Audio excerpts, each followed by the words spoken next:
सूरज धनपुर देश का एक बहुत ही सीधा साधा निवासी था। वह उदार दिल वाला नवयुवक व्यापारी था जो बहुत अमीर तो नहीं था, पर अपने परिवार के मतलब भर का जरूरी साधन जुटाने में सक्षम था। कई साल शहर में बिताने के बाद अब वह अपना बाकी का जीवन एक शांत से गांव में बिताना चाहता था। सूरज का व्यापार के सिलसिले में रुद्रपुर नामक गांव में आना जाना रहता था। उसने रुद्रपुर में ही अपना घर बनाने का निश्चय किया और एक दिन गणेश नाम के एक व्यक्ति से मिला। गणेश एक बेहद साधारण व्यक्ति था। उसकी पिछली पीढ़ियां गांव के पुराने जमींदार हुआ करते थे। उनके दादाजी के पास कई बेनामी संपत्ति थी और वे इलाके के रसूखदार लोगों में से एक थे। किंतु अपने भाई से जायदाद के झगड़े में उन्होंने अपना सब कुछ गंवा दिया। बची हुई धन संपत्ति गणेश के पिताजी की शराब की लत में खत्म हो गई। इसलिए गणेश मेहनत करके अपने परिवार का गुजारा चलाने को मजबूर था। गणेश ने अपने पुश्तैनी मकान को बेचने की मनसा से सूरज को अपना घर दिखलाया। सूरज को घर पसंद आते ही उसने उसे खरीद लिया और उसके मरम्मत का काम शुरू करवा दिया। मकान बरसों से बंद रहने के कारण जर्जर हालत में पहुंच गया था। फर्श पर लगा कीमती पत्थर जगह जगह से टूट गया था और पत्थर हटवा के वहां खुदाई का काम जारी था। फर्श खोदते समय मजदूरों को एक पुराना संदूक जमीन से मिला। सूरज ने उसमें खजाना पाने की उम्मीद से खुशी खुशी उस संदूक को खोला तो उसे बिच्छुओं से भरा पाया। सूरज ने झट से उस संदूक को उठाकर दूर फेंक दिया।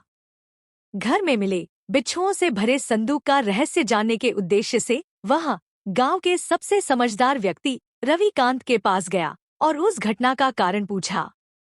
रविकांत ने सुझाया कि शायद पुराने जमींदार ने कुछ सोना और रुपए जरूरत में काम पड़ने पर इस्तेमाल करने के लिए छिपा कर रखे होंगे, पर वे आने वाले सालों में उसे गाड़ कर भूल गए होंगे। सूरज को रविकांत की बात कुछ जंची नहीं। उसकी मन की शंका मिटाते हुए रविकांत ने समझाया, तुम यह नहीं जानते, पर वह संदूक किसी जादुई तंत्र मंत्र से सुरक्षित किया गया है।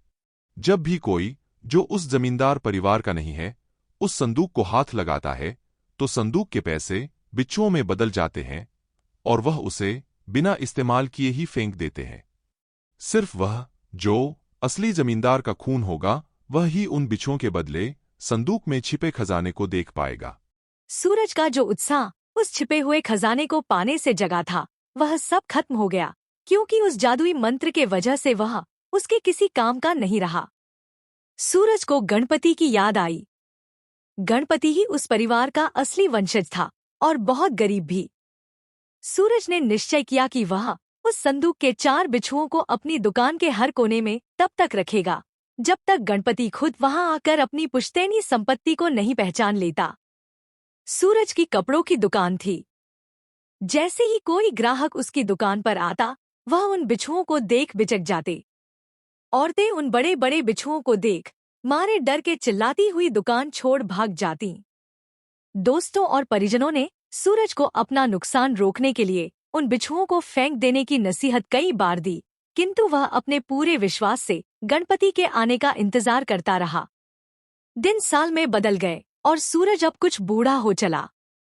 धीरे धीरे सूरज की दुकान का उत्तम कपड़ा और उसकी बुनाई सारे इलाके में मशहूर हो गए। दूर दूर से लोग उसका सामान लेने आते, पर उससे भी ज्यादा मशहूर हो गई थी सूरज की उदारदिली। एक रोज जब सूरज अपनी दुकान में रोज की तरह व्यस्त था तब एक 15 साल का लड़का विक्की वहां आया। उसने सूरज से उम्मीद भरी नजरों से कहा, काका, मैंने सुना है आप सबकी मदद करते हैं। मेरे पिताजी बहुत कमजोर हो गए हैं और मेरी माँ बहुत बीमार रहती है।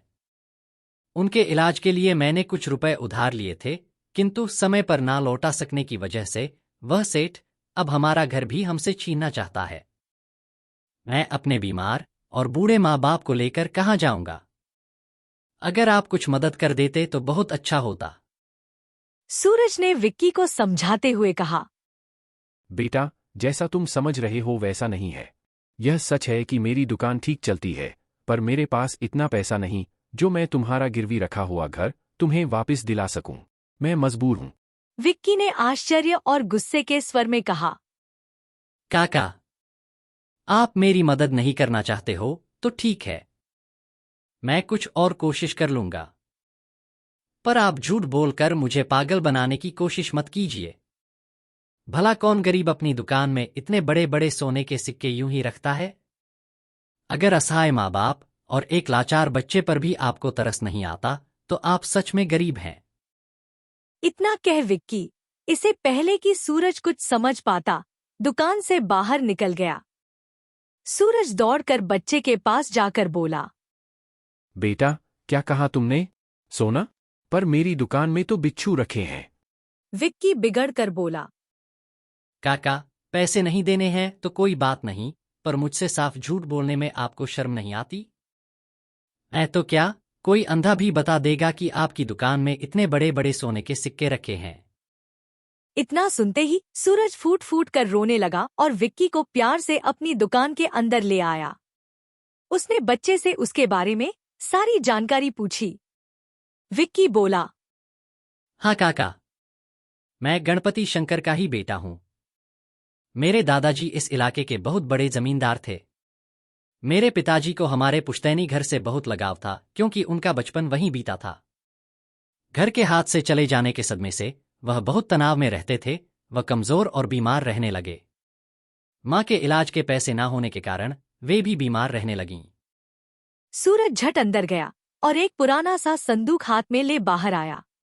उसने विक्की को वह संदूक देते हुए कहा, बेटा, बरसों से तुम्हारा हक तुम्हारा इंतजार कर रहा है। इसके असली हकदार तुम ही हो।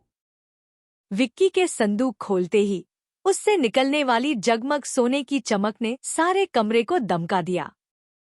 उस संदूक में सोने, चांदी और हीरे से जड़े जवाहरात थे, विक्की और सूरज की उम्मीद से कहीं ज्यादा। सूरज विक्की के साथ उसके घर गया, गणपति तक उसके हक की संपत्ति पहुंचाने। गणेश की दयनीय हालत देख सूरज अपने एहसासों के सागर को रोक ना सका और बोला, गणपति, तुम्हारे घर बेचकर जाने के बाद उस घर में गड़ा एक संदूक मुझे मिला। उसमें रखे खजाने की सुरक्षा तुम्हारे पुरखों द्वारा किए हुए तंत्र मंत्र ने इतने सालों तक की। तुम्हारे परिवार के सदस्य के अलावा सबने इसमें बड़े बड़े जहरीले बिच्छू ही पाए। सालों से तुम्हारी धरोहर तुम्हारा इंतजार कर रही है। जिस होशियारी और दूरदर्शिता का प्रदर्शन तुम्हारे पूर्वजों ने किया था वह अतुलनीय है। संदूक में बंद खुशियों ने न सिर्फ सूरज के मन का बोझ हल्का कर दिया, बल्कि गणपति के खोए हुए दिन फिर लौटा दिए।